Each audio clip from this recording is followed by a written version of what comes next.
Hey everyone, it's Nick here, the ginger guy who likes to whine. When I say whine, I mean this kind of wine, and the other kind actually. So it's Thursday again, and every Thursday I do a quick recap of the week beforehand. And last weekend was actually a pretty shocking weekend for the entertainment industry, except for boxing. We're not going to go into that, but yeah, they brought in a bit of money. Hollywood didn't seem to bring a bit of money at all. They made 64 million, which I will be quite happy to retire on that, even half of that. It was bad. It was pretty bad. The last time it was this bad was actually back in 2001, after the events of September the 11th. And that was, for obvious reasons, people didn't want to go out then. Last weekend was, of course, the huge hurricane that hit America. There's a huge hurricane also, and monsoon hitting India as well. The American one, of course, is in the news a lot more. I'm not going to go into that, and as to the reasons why. But yeah, so last weekend had that, so it had quite a few reasons as to why that it didn't do particularly well. So they brought in something like 64 million, which, if you bear in mind, big movies that come out, especially blockbuster level, when they spend 150, 200 million on a movie, you expect to make that, just one movie. Now this is a whole bunch of movies pooling together and only coming up with 64 million. So not particularly good. As I said, the boxing may have had something to do with it. Apparently there were 500 cinemas. That's actually streamed. I'm not quite sure how they do that, but they had it live, so you could sit in the cinema and scream your head off, wondering why the UFC guy isn't on the floor in the first round if all boxers said he would be, or even the second round, or even the third round, or even the fourth round cut through to, I think it's the 10th or 11th. I wouldn't know because I was streaming the service using DSTV, which is a South African service if you're not in the country, and I'm not shitting you. I was up at, I think, 3 in the morning watching the prelims and all the other cards, and 2 minutes before the fight finished, it stopped. We had a nice little blue circle thing spinning.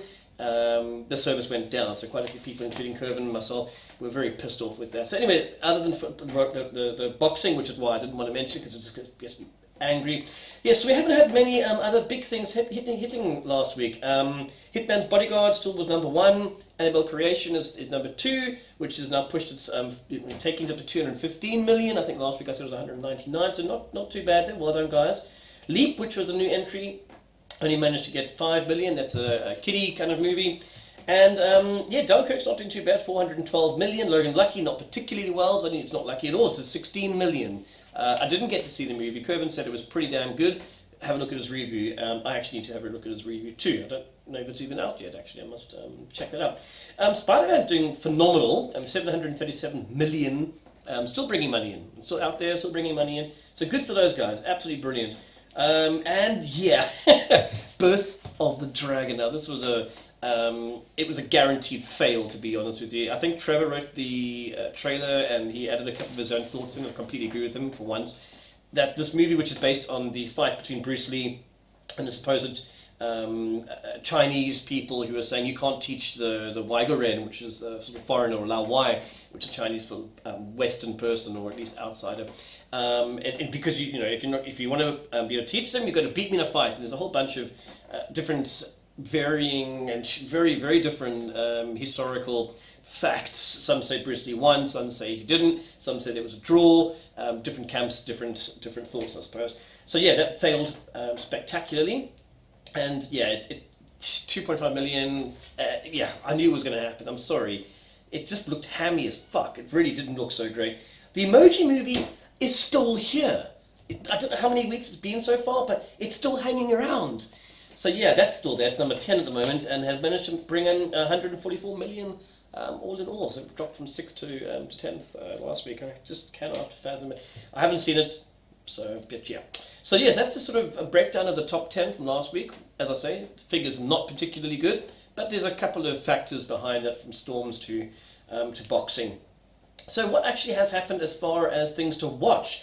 Well, the first things that I noticed this week were movies about Don't Kill Me as myself. The first one is trying to kill Hoff in Killing Hasselhoff. Of course, this is based around David Hasselhoff, or the Hoff, where he created the best syndicated show in American history, of course, with Baywatch.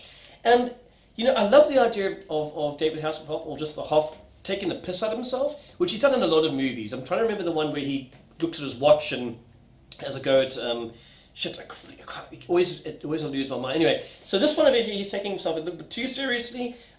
People have a pool, a dead pool, to try and kill him, and if you do, you get a whole bunch of money. And yeah, it's not looking so great because again he's taking himself seriously. He does take himself seriously in a lot of things. They tend to sort of fail. It's got Ken Jeong, the Asian dude from The Hangover. So yeah, I'm not really going to be hopeful for this movie at all. Maybe there'll be some funny moments in the trailer. I think there's one or two, but yeah, it's just David. You know, we're at first time basically. David showing that I'm still relevant even though I'm over 50 or 60. I don't even know what age is actually. Now the reason I say that this is a sort of double whammy is because Arnold Schwarzenegger is doing a very similar thing, and he's doing this with what's it called? Killing Gunther, or Gunther, I suppose it would be. And yeah, you watch the trailer. The quality of what we have been offered so far is really pretty shocking. It's done like documentary style, which I suppose is an excuse there. But really, now we've got Arnold Schwarzenegger, who is apparently some famous assassin, and all the other assassins are losing business because he's so damn good, and they get their resources together and decide to go hunt for him. Of course, hilarity maybe then ensues. I doubt it very much looking at the trailer. Maybe we'll get a better trailer later. I'm not quite sure, as Craig says. Maybe we will. I doubt it very much. It looks generic and looks pretty shit, actually. One thing I was extremely knocked away but with last week was a South African movie, and you know people outside South Africa will go, what have you guys offered? That's what District 9, for goodness sake, Neil Blomkamp's masterpiece. Now, in the same sort of vein, I suppose, we have Apocalypse Now, which Now is a South African sort of like, hurry up now. It's an expression, okay, and of course Apocalypse Now, you can get that, alright? Now this is set in the townships in Cape Town, and follows a young kid, and yeah, I'm not quite sure how you call his friend. What did he say? A sort of bounty hunter. Only this bounty hunter also kills demons and monsters, and seems to be permanently pissed and coked up the whole time. Now, if you haven't seen this, I really do recommend go and Google it. I think the first, is it 7 minutes? I think it's about 7 minutes. Is out there, and I did see a very quick snippet about 2 or 3 weeks ago, and it was too short for me to actually get really excited about. When I first watched Chappie, I watched trailers and I thought, this could be pretty good too, and it turned out to be absolute dog's bollocks, and not the good way, okay, as in it was rubbish. So this is looking very good, also directed by South Africans, so go and have a look for that. It's called Apocalypse Now, and I'm sure I don't know, maybe the Americans will need subtitles, I don't know, sometimes you guys do that. Sometimes they do that. Anyway, so yeah, it looks great, and I think we're going to be in for a treat. There hasn't been a sort of timeline or a date about when the actual movie is going to be made, so right now we're having to live with just the short. And it does look absolutely hysterical, and it looks, yeah, it's something that I'm really quite excited about, so I hope that it does make it to the big screen sometime soon. What else do we have? Oh yes, yesterday Kervin, myself and Craig went to the 2017 Disney Showcase, where they basically show you their lineup for over the next year. Some great stuff for kids coming out. We've got DuckTales. DuckTales is coming back. Not only is it coming back, but Scrooge McDuck is voiced by fucking David Tennant. Excuse me, I'm spitting, that's how excited I am. Maybe I need a drink. But David Tennant's one of my favourite actors, has been for a while, since Doctor Who, but also going to things like Broadchurch. So it looks fun, it's back to the all crazy gang, and plus one, I know every single cartoon these days, they're throwing another one in, just to make sure that there's enough gender balance quality going on there. So that was quite fun. We also got to see some more footage and clips and pictures, of Ant-Man. Now, excuse me, Kervin put an article up a couple of days ago that was actually tweeted by Evangeline Lilly. I always pronounce the name wrong. I don't know why I pronounce most people's names wrong, because I just don't bother remembering them. But she was sort of donning this very generic kind of superhero costume, which didn't look particularly great.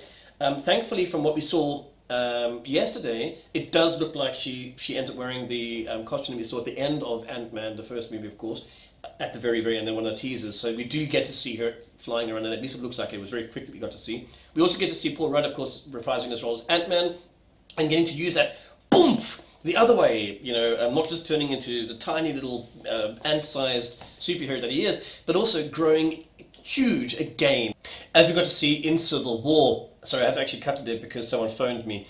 So yes, Ant-Man looking great. There was another scene right at the end of the little spot for Ant-Man where you see him sort of standing in a street as a huge, massive, I don't know, 100-foot guy looking around a corner, trying to be, I don't know, discreet. You're fucking 1 1,000-ton guy. You're not going to be discreet anyway. So that's looking quite good too. And so yeah, I'm glad that they've got Lily's suit looking good.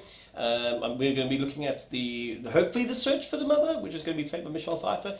So yeah, that's looking great. I loved Ant-Man. It's still one of my favorite Marvel movies because it was so small and very homely compared to these other huge, grand things. And so what other movie news can I give you guys? Oh yes, I watched Death Note, which is the Netflix exclusive and Netflix produced, based on the comics of the anime. And I really enjoyed it. I know a lot of people are probably not going to enjoy it, at least if they have read the originals. I have not, so I have no idea. I did read a little bit up afterwards, and I can see why people will not like this. It's very Americanized. It's very, hey, I will do all these bad things to impress the girl, which of course is completely different to the Japanese side of things. And I think shows a very different cultural focus when it comes to America and Japan.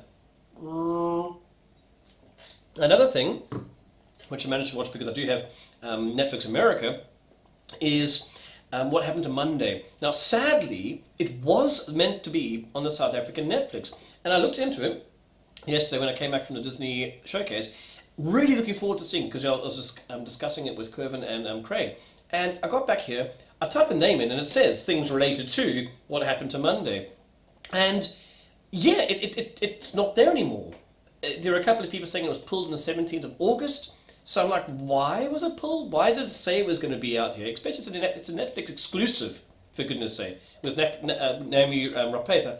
And yeah, so I was very confused by that. Anyway, so the story follows Natalie, who plays 7 different people. So it's very similar to kind of like an Orphan Black feel going to it. Each one of them with wigs, but this time it's 7 of them in the same room. Okay, and I haven't followed Orphan Black for a couple of years now, so I'm sure there are shots where they have 7 people walking around together. But this entire thing is shot with her. There's probably an extra maybe 10 people who appear as obviously main characters and stuff, but the majority of it is her. And she does a damn good job of pulling off these different people. One that has ginger hair, and there's a bit of a hoe, and yeah, it's a very interesting movie. It's set in the future where overpopulation of the planet, which is actually a huge concern, but no one wants to talk about it, no one wants to tackle it, because it's such a touchy subject. You know, telling somebody you can't have more than one child doesn't go down in the rest of the world unless you're in China, which they implemented the one-child policy in 1979. I only know because I was born in 79. So this movie follows way in the future, you're not quite sure when, and if you have a child, they put it cryogenically to sleep. So when the Earth's population drops down, they then can bring the kids out, and we can then repopulate the Earth. So it kind of follows this mega corporation doing all of this. And the sisters, of course, they get discovered, and they go through this whole thing. I must say, I did not expect it to be as bloody as it is. It really is bloody. And pretty goddamn shocking. You don't expect certain... It's like Game of Thrones kind of thing going on there. So I was quite shocked by that. It also has quite a hectic sex scene in it, but I mean, she was in... what's it? This Girl with the Dragon Tattoo, so yeah, I suppose she's not afraid of nudity. And like I said, I really enjoyed it. I thought the ending was a little bit weak. Yeah, I did think it was a little bit weak, but the entire build, I thought it was great fun. It's not the average science fiction movie. I really recommend if you're not in South Africa. I'm hoping that they'll bring it back. Maybe there's a problem with licensing or laws or something along those lines. So I'm hoping they will bring it back. Because like I say, it was actually, I was emailed a couple of weeks ago saying, you know, new, look out for. And then suddenly it wasn't there. At least it wasn't there last night. Maybe it was a technical glitch? Not sure. So hopefully it will be out for everyone to watch. So that was that. And that was Death Note. And yeah, so yeah, it's been quite a good week for movies, I think. And hopefully this weekend won't be as bad as last weekend in America or in Hollywood for as far as movies making money are concerned, and hopefully everything in America as far as the flooding, and in India as far as the flooding as well concerned, will be hopefully sorted out by then. So I doubt it, but yeah, we can only hope. So anyway, that was a quick roundup. I'll see you guys next Thursday.